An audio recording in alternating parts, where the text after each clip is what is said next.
Hello साथीहरु, welcome to my YouTube channel unique technology च्यानलमा तपाईहरुलाई स्वागत छ। आज म तपाईहरुलाई चाहिँ के कुरा सिकाउँदै छु भन्दा माइक्रोसफ्ट अफिस वर्ड 2007 मा बनाएको डकुमेन्टलाई कसरी पीडीएफ फाइलमा कन्भर्ट गर्ने भनेर सिकाउँदै छु। यो भिडियोलाई अन्तिमसम्म ध्यान दिएर हेरिदिनु होला। कस्तो लाग्छ लाइक, शेयर, सब्स्क्राइब पनि गरिदिनु होला।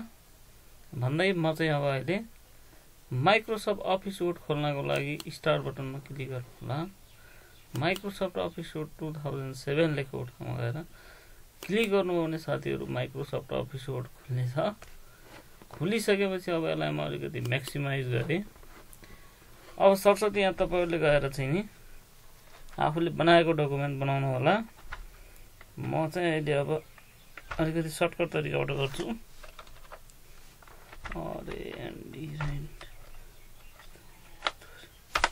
एक प्याराग्राफ मैले लिएँ, म यसैको कपी बनाएँ, एक पेजमा बनाउँछु।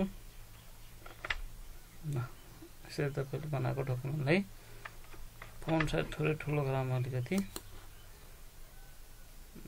अफिसियल साइज राख्नु 18 मा ठिक छ। अब यसलाई चाहिँ पीडीएफ मा कन्भर्ट गर्नुपर्ने कसरी गर्ने त भनेपछि अफिस बटनमा क्लिक गर्नु होला। सेभ एजमा जानु होला। सेभ एजमा गइसकेपछि यहाँ तपाईहरुले पीडीएफ फर एक्सपीएस भन्ने फाइल छ। यो चाहिँ डाउनलोड गरेर पहिला एक्टिभ गरेको हुनुपर्छ। त्यो चाहिँ म कसरी एक्टिभ गर्ने भन्ने नेक्स्ट भिडियोमा सिकाउने छु। अब यसमा गएर क्लिक गर्नुभयो भने त्यसपछि साथीहरु यहाँनिर अब यो पीडीएफ भनेर आइसकेको छ। यो फाइललाई आफ्नो कुन लोकेसनमा राख्ने, डेस्कटपमा राख्ने कि सी ड्राइभमा राख्ने कि म अहिले डेस्कटपमै राख्छु। यसको यहाँ गएर फाइल नेम पनि दिन सक्नुहुन्छ। मैले एउटा फाइल नेम दिएँ। अब यसरी तपाईले यहाँ पब्लिशमा क्लिक गरिदिनु भने साथीहरु तपाईहरुले बनाएको डकुमेन्ट चाहिँ पीडीएफमा कन्भर्ट हुनेछ। यहाँ भइसक्यो, पीडीएफमा कन्भर्ट भएर आइसक्यो।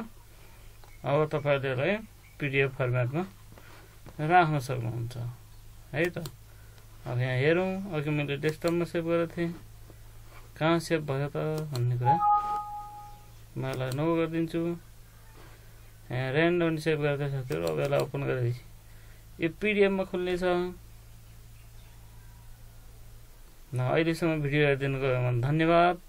यस्तै नयाँ जानकारीमूलक भिडियोको लागि मेरो युट्युब च्यानल युनिक टेक्नोलोजी च्यानललाई सब्स्क्राइब गरेर सँगै आएको बेल आइकनलाई दबाएर हामीसँग जोडेर ज्ञान सिप सिक्न सक्नुहुन्छ। धन्यवाद। जय नेपाल।